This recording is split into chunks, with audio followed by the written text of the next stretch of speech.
that what is below is like what is above, and what is above is like what is below, to work the miracle of the one, and since all things are and come from one.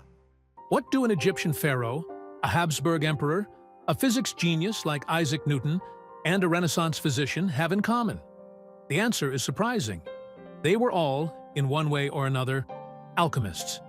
Welcome to a journey into the mysteries of alchemy. Secret laboratories, ciphers, impossible transmutations, and a profound search for the human soul. Alchemy dates back to ancient times, with its roots in pharaonic Egypt, Mesopotamia, India, and China. The term itself comes from the Arabic alchemia, which in turn derives from the Greek chemia, the art of mixing. In Egypt, it was believed that alchemical knowledge had been given to mankind by the god Thoth. The first alchemists sought to understand the processes of nature in order to imitate them and, if possible, surpass them. One of the most enigmatic texts of ancient alchemy is the Emerald Tablet, attributed to Hermes Trismegistus, a mythical figure who fuses the Egyptian god Thoth and the Greek Hermes. In just a few lines, the tablet contains the entire philosophy of alchemy, the unity of opposites, the correspondence between microcosm and macrocosm, and the possibility of transmuting reality, starting from oneself. The one becomes two, the two becomes three, and through the third, the fourth fulfills the unity. Mary the Jewess, who lived in Alexandria, Egypt, between the 1st and 3rd centuries, is the first recorded female alchemist. She is credited with inventing the double boiler, still used today for gentle heating and temperature control. Her cryptic aphorisms even influenced psychoanalyst Carl Gustav Jung, who studied their alchemical symbolism. Alongside the bain-marie, alchemists used the athanor, an oven designed to maintain a constant and uniform heat for days on end. An essential tool in the slow and subtle processes of transmutation, it was the beating heart of the alchemical laboratory. In the medieval Islamic world, alchemy flourished as an experimental and philosophical discipline. The great alchemist Jabir ibn Hayyan, known in the West as Geber, wrote hundreds of treatises on the balance of elements and the nature of matter. Thanks to the Arabs, these texts reached Europe, profoundly influencing medieval thought. Between the 12th and 16th centuries, alchemy entered European monasteries and courts. It was considered a hidden knowledge, to be guarded with caution. Writing about alchemy meant using metaphors, symbols, and often speaking in code. The line between wisdom and heresy was thin. For many alchemists, the risk was the stake of the Inquisition. But there were also practical purposes: creating gold, curing illnesses, prolonging life. It was during this period that the figure of the philosopher's stone emerged, the supreme symbol of perfection. Many alchemists were also mystics. For some, the philosopher's stone represented Christ himself. The alchemical work was a secret liturgy, where the transmutation of matter coincided with that of the spirit. Among the great alchemists are Paracelsus, a Swiss Renaissance physician who rejected traditional cures and treated with salts and metals based on the belief that body and soul were inseparable. Isaac Newton, the father of classical physics, who devoted more time to alchemy than to official science. He studied the Bible, the Hermetic texts, and searched for the formula for transmutation. Giordano Bruno, Giuliano Cremers, Nicolas Flamel, Between Legend and Reality, and even Goethe, author of Faust, in which alchemy becomes the symbol of the human thirst for knowledge. From Dante to Paracelsus, from Newton to Jung, alchemy has inspired poets, scientists, and philosophers. A knowledge that is both marginal and central, a secret language that still speaks to the modern soul. 7 metals, 7 planets, 7 archetypes, gold and sun, silver and moon, iron and Mars. For the alchemist, the visible universe reflects the invisible. The laboratory is the microcosm. The sky is the mirror of the soul. Alchemy has its own language. Dragons, green lions, birds rising from the flames, the king and queen, Nigredo and Albedo. Symbols of internal rather than material processes. The transmutation of lead into gold was often merely an allegory. Lead is the imperfect human being. Gold is the awakened human being. In the heart of Rome, at the foot of the Esquiline Hill, in what was once the garden of Villa Palombara, lies one of the rarest physical testimonies to alchemy, the Porta Alchemica, the only surviving alchemical gate from the 17th century. Known as the Porta Magica, it was built by the Marquis Massimiliano Palombara, an alchemy enthusiast. In Italy, in Torrazza Coste, in the Oltrepo Pavese area, the Alchemical Door of Rome has been reproduced with similar features in the surrounding wall of the historic residence of Villa Racagni, designed by the artist Aris Marrakis, a sculpture graduate from the Brera Academy of Fine Arts. Symbols and inscriptions are faithfully reproduced. 2 statues of the Egyptian deity Bez guard the gate. 2 squat figures with bent legs, arms akimbo, a leonine face, and a protruding tongue, a pose that recalls their apotropaic function, that of warding off evil. They wear a crown of feathers and feature stylistic details inspired by Egyptian art. The presence of Bez at the alchemical gate is linked to esoteric and alchemical symbolism. Bez, as a protector, safeguards the alchemical mysteries contained within the gate. As a deity of fertility and life, he recalls the alchemical process of transmutation and spiritual rebirth. The statues act as guardians, protecting the threshold that divides the material world from the spiritual or initiatory one. The alchemical gate is considered a mysterious monument, linked to the Hermetic tradition and alchemy, and the symbols, including Bez, enrich the esoteric message of the entire structure. Hermetic symbols and mottos surround the door. On the sides, inscriptions refer to alchemical processes and the search for the philosopher's stone. This door is considered a visual synthesis of the alchemist's initiatory journey, from raw matter to inner light. Above the architrave is a seal, a circle enclosing a hexagram, the so-called Seal of Solomon, surrounded by planetary and alchemical symbols, bearing the motto, 3 are the wonders, God and man, Mother and Virgin, Triune and One.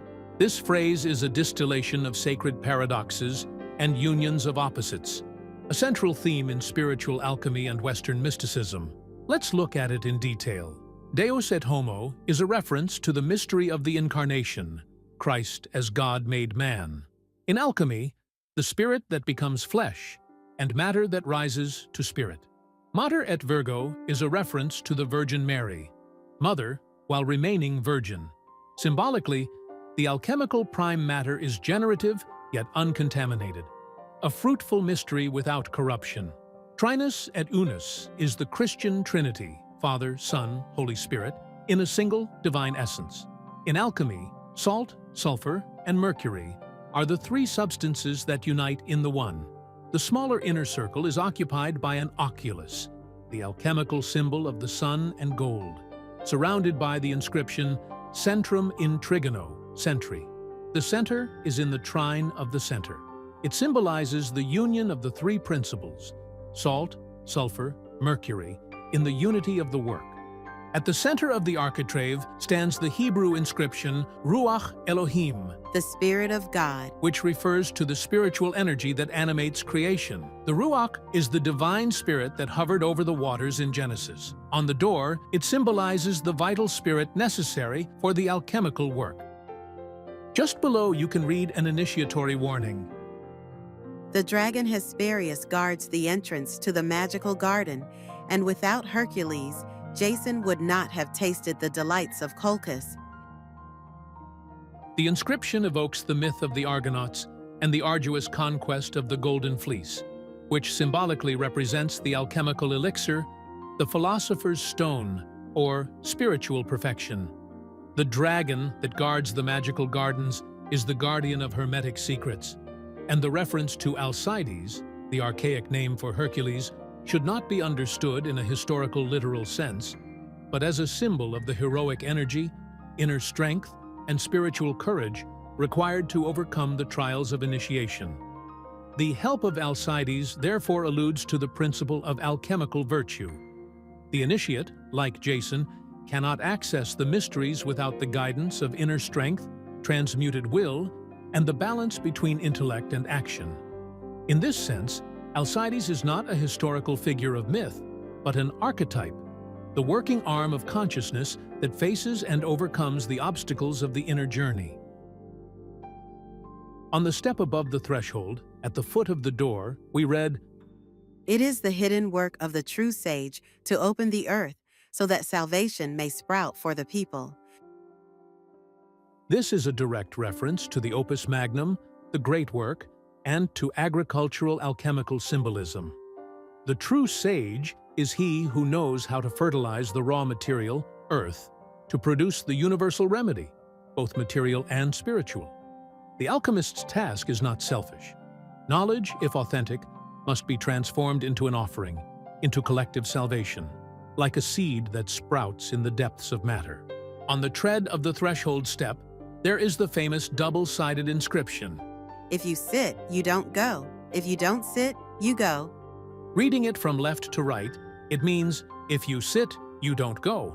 But from right to left, it becomes, if you don't sit, you go. A clear invitation to the initiate to continue on the path of transformation. Let us now examine the inscriptions on the doorposts.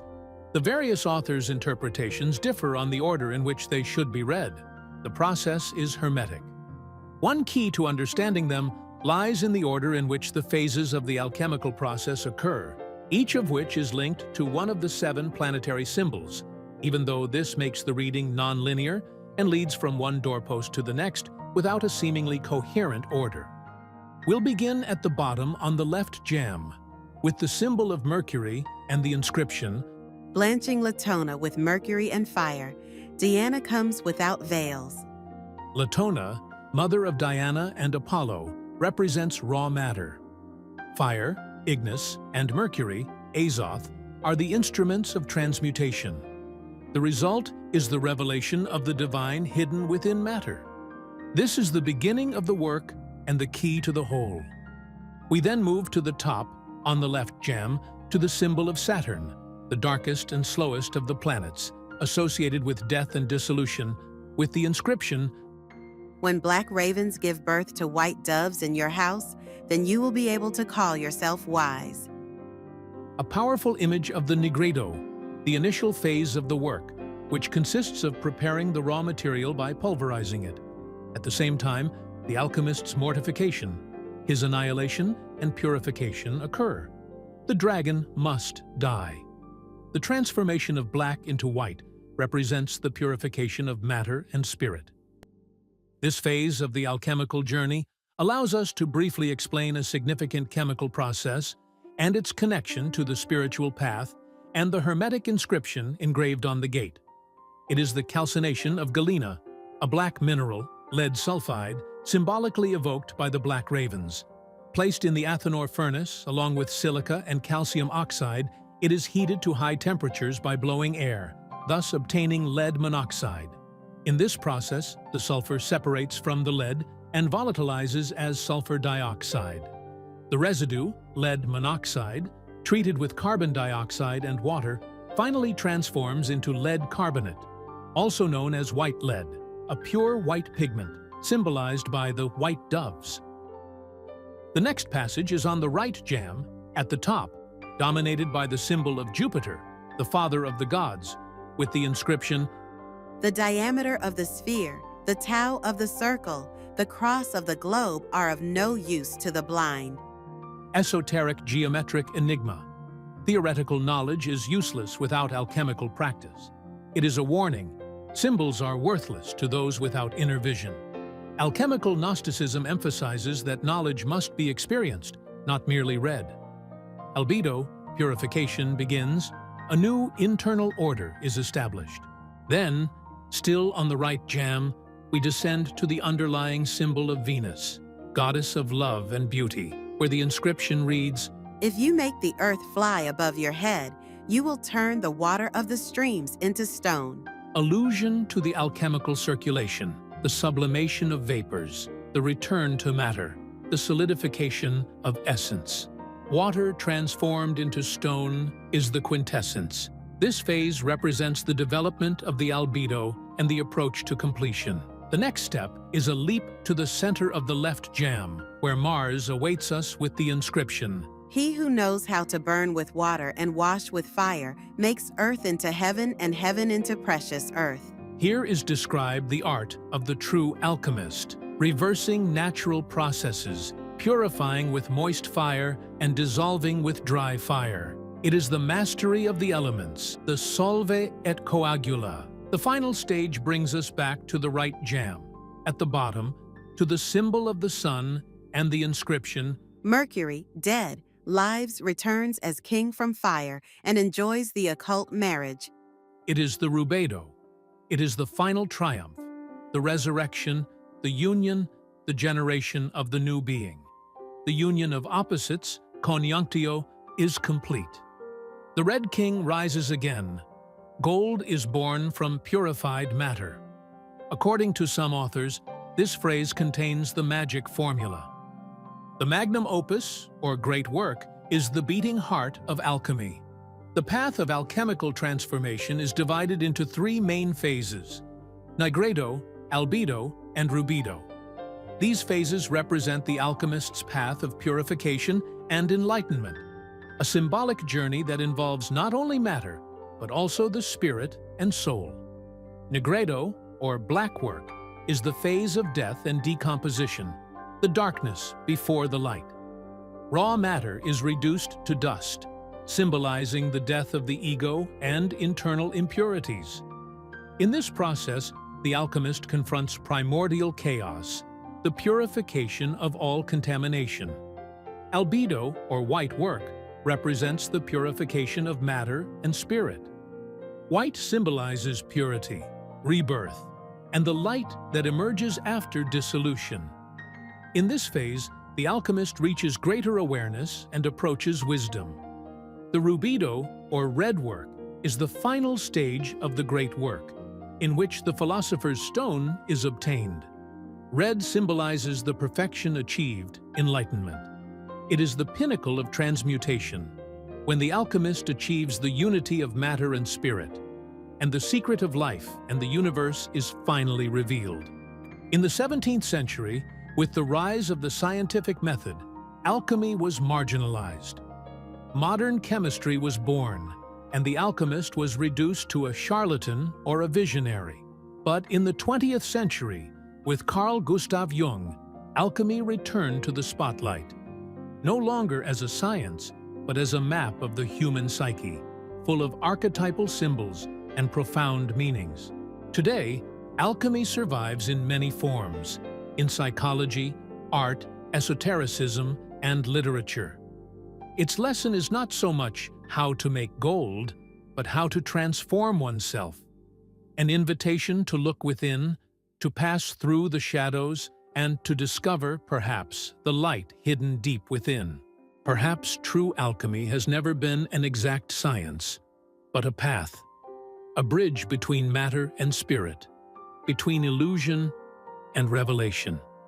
In the silence of the ages, alchemy continues to speak to us, not only of metals and furnaces, but of inner light and awakening. The true laboratory is the human being, and the philosopher's stone, perhaps it has always been within us. It is true without falsehood, certain and most true, that what is below is like what is above, and what is above is like what is below, to work the miracle of the one. And since all things are and come from one, through the mediation of one, so all things were born from this one through adaptation. The sun is its father, the moon is its mother, the wind bore in its womb, the earth is its nurse. The father of all, the purpose of all the world is here. Its strength or power is complete if it is converted into earth. You will separate earth from fire, the subtle from the gross, gently and with great ingenuity. It ascends from earth to heaven and descends again to earth, receiving the strength of things superior and inferior. By this means you will have the glory of the entire world, and through this darkness will flee from you. This is the strong fortress of all strength, for it will conquer every subtle thing and penetrate every solid thing. Thus was the world created. From this will arise marvelous adaptations, the method of which is here. Therefore, I am called Hermes Trismegistus, having the three parts of the philosophy of the entire world. What I have said of the operation of the sun is complete.